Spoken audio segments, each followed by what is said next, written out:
in a meaningful way, the pressure on every other part of the transportation system would lessen, and the economic explosion we would see at any place you see blue on this map would have runaway growth, especially since we're in an environment where we need to double the size of the industrial plant. It would all go to the places that are blue. But Peter, we don't have the labor to industrialize. Oh, yeah. So, again, we can have stuff or not. That's the choice here. How we get there, that's the problem. Now, obviously, things like automation can help, but the labor crunch that we're seeing here is nothing compared to what the rest of the world is dealing with. Let's put up another graphic. Can you go to the second of the bar graphs, please? One more. There we go. Okay, so this is our demographic structure here. You've got the boomers at the top. They're the ones who are retiring. On average, the boomers will have retired in the fourth quarter of this year. This is not a hazy future thing. This is the here and now.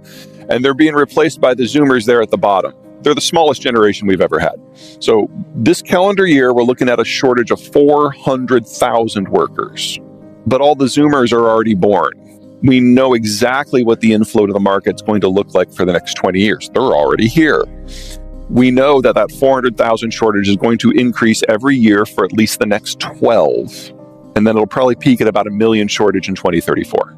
So, if I could give you any advice, hire now. I don't care what it costs, because it's going to be more next year and the year after and the year after until we get to 2034. And then it'll start to fall back probably. But give me one more click so you can see what everybody else looks like. Fuck. It's like, we always knew that the German economic model was going to end this decade, independent of the Ukraine war. We always knew that the Chinese had the fastest aging society in history before the data revisions. This is it. It's us, it's France, it's New Zealand. We're the only countries that have a semi-normal demographic structure. And, I'm going to go out on a limb here. I'm going to guess that the French are going to keep it to themselves. And New Zealand is like 4 people. So it's, we either have the stuff when we build it ourselves, or we don't have the stuff because it's not coming from anywhere else. So we have a choice between high inflation and high growth that ends us with supply chains that are closer, simpler, employed by locals, more productive, greener, more reactive, and immune to international pressure, or high inflation and no stuff. Those are our choices. This is not a hard discussion. So is Mexico, is that our source of material? Yeah, well, actually, go ahead and advance the Mexican graphic if you would. There we go. Oh, thank God for Mexico. Now, you'll notice it's not perfect. When you get down to about the 30-year-olds, it goes straight down, because Mexico is simply the most recent country to follow this pattern. So it used to be in the pre-globalized world that most people lived on farms. But as you industrialize, you urbanize, you move into the city, you have fewer kids, and eventually you get more of a chimney graphic like we have. Or in the case of places like Germany or China, it starts to invert in. Mexico started this process just like everyone else, but they didn't start this process until about 1995. So that's where it goes straight down. The birth rate dropped by half. They never recovered. They probably never will. And net migration to the United States has been negative for the last 12 of the last 13 years. But they are the last one to start down this road. Of the major countries in the world, the last one. Now, they have the healthiest demography in not just the rich world, but in their own income class. They're better than Brazil. They're better than Turkey. They're better than India. And if they keep aging at this rate, they will become older on average than the average American in the 2050s, maybe 2060s. A lot of things can happen between here and there. But we have the slowest aging demography of the advanced world and the advanced developing world. And Mexico's second.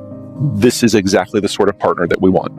So we can have a system that's driven by finance, that's driven by high-skilled labor, that has excellent transport systems, that partners with a country that is lower on the development index, but can help us with the low and the mid-end manufacturing. And this is really important for things like automotive and aerospace and electronics. And then we will have to tap a few places here and there around the world. But for the most part, we can keep this within North America or within the Western Hemisphere at worst. No one else has anything that's even close to that. But the sort of transport you integrate with a country like Mexico or, say, Colombia, which I think will do well, or Cuba, which I think ultimately will come in from the cold, is different than these massive container vessels that ply the Pacific. And it's a different way of operating. And the sooner we start the transition, the lower inflation it's going to be. Is it fair to say that we've seen the peak container volume? I think so. And so your contention is that now it's that trucking and rail transport between Mexico For and the United States. Mexico, yes. If we can reform Jones, we can bring the manufacturing back on the water in the United States in a very big way. And Mexico has now become so advanced. On a labor productivity measure, Mexico is now ahead of Canada, which, sorry, Canadians, but that's where we are. Which means that Mexico now needs a low-cost, low-wage partner. Isn't that hilarious? It's like Mexico basically needs a 1980s Mexico. Colombia and Cuba are the obvious candidates. They're close. We already have a free trade agreement with Colombia. I cannot think of a better way to destroy Castro's legacy than to integrate with it. Oh my God. It's like the whole thing would just be wiped away in months. That's my vote, but whatever. But it's a much simpler system that is reliant on things close to home. Because if you want to have a trade deal with, say, China or the European Union, you're negotiating among near peers there. It's kind of a pain in the ass. And then there's always pushback. But when you integrate with a place like Colombia that's just kind of desperate and happy to be part of the club, it's a much easier process. And so you don't need to do things at scale to the same degree.